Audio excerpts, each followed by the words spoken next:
今日做page 八 page 九嘅數學，page 八做到第五題要講多次啦。呢度就佢俾個周界你，咁可以揾面積，咁呢個正方形嚟嘅。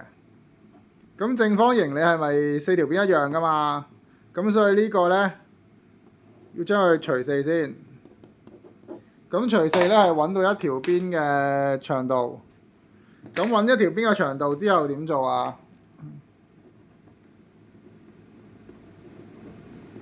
咁然之後咧就要將佢自己乘自己啦，個邊乘邊啦。咁所以咧呢度除四咧就係40除4就係11。咁呢個11乘11咯，就係121。好啦，咁下邊第六題咧就係佢話有兩個正方形咁樣，有個長方形咁樣。長方形嘅長咧就係闊嘅4倍。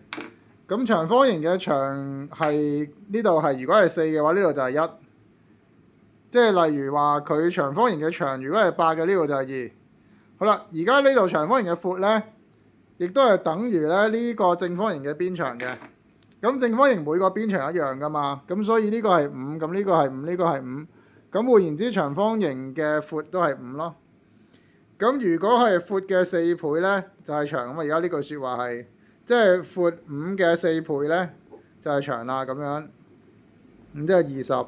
咁而家呢度係20咯，得唔得？呢度係20，我哋嗰個成個周界係幾多？幾多個20喺度？2個。咁有幾多個5啊？呢個5，5，5，幾多個？數一數，1、2、3、4、5、6，幾多個20？2個。咁即係周界咧係6乘5加20乘2，咁即係幾多啊？70。嚟埋啊！自己寫翻單位。嗰度有單位唔使寫。好啦，下邊嗰個面積啦。你如果計呢個面積，第一個呢個面積係20乘5，咁呢個面積咧就係5乘5，然之後嚟多個5乘5，咁即係5乘5乘2，咁啊再加20乘5。